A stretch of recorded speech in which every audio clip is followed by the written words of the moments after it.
Welcome to MK7 TV. తెలంగాణలో ప్రస్తుతం వాటాల పంచాయతీ నడుస్తుంది. ఇది నేను చెప్పలేదు, స్వయంగా కోమటిరెడ్డి వెంకటరెడ్డి చెప్పిండు. కావాలంటే మీరే వినండి. సినిమా ఇండస్ట్రీ గురించి పట్టించుకోవడం బంద్ చేసిన. పుష్ప తర్వాత నేను కొత్త బెనిఫిట్ షోకు సినిమా టికెట్లకు పెంచమని నా దగ్గరికి రావద్దు అని వారం 10 రోజుల కింద కూడా ఏదో టీవీలో ఇచ్చిన. మొన్న ఆ మధ్యలో 2 రిలీజ్ కానీ, నిన్నగాక మొన్న ఒక రిలీజ్ కానీ, రేపు రిలీజ్ కాబోయే కాదు నా దగ్గరికి ఫైల్ రాలేదు. ఆ 2 సినిమాలు కూడా నేను ఎట్టి పరిస్థితి అప్లికేషనే పెట్టుకోవద్దు, నన్ను కలవద్దని చెప్పినా నన్ను ఎవరు కలవడే కలుస్తలేరు. మొన్న చూసినాం, కోమటిరెడ్డి గారిని కూడా చూసినాం.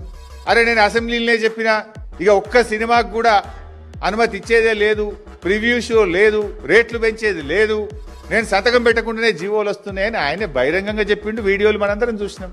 అంటే సినిమాలకు ప్రివ్యూ షోలు రేట్లు పెంచుకునే దాంట్లో వాటాల పంచాయతీ, ముఖ్యమంత్రి వర్సెస్ కోమటిరెడ్డి గారు.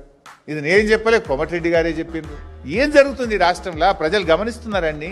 టెండర్ల పంచాయతీ, వాటాల పంచాయతీ, కమిషన్ల పంచాయతీ, బెదిరించి సంపాదించుకున్న డబ్బులు పంచుకోవడంలో పంచాయతీ. What's happening in the state? ప్రజలు మీరు ఇచ్చిన 6 గ్యారెంటీలు చూసి కదా మిమ్మల్ని గెలిపించింది. 6 గ్యారెంటీలు అటకెక్కినాయి, వాటాల పంచాయతీలు ముందుకు వచ్చినాయి. వాటాల కోసం తనఖా చేస్తున్నారు మీరంతా.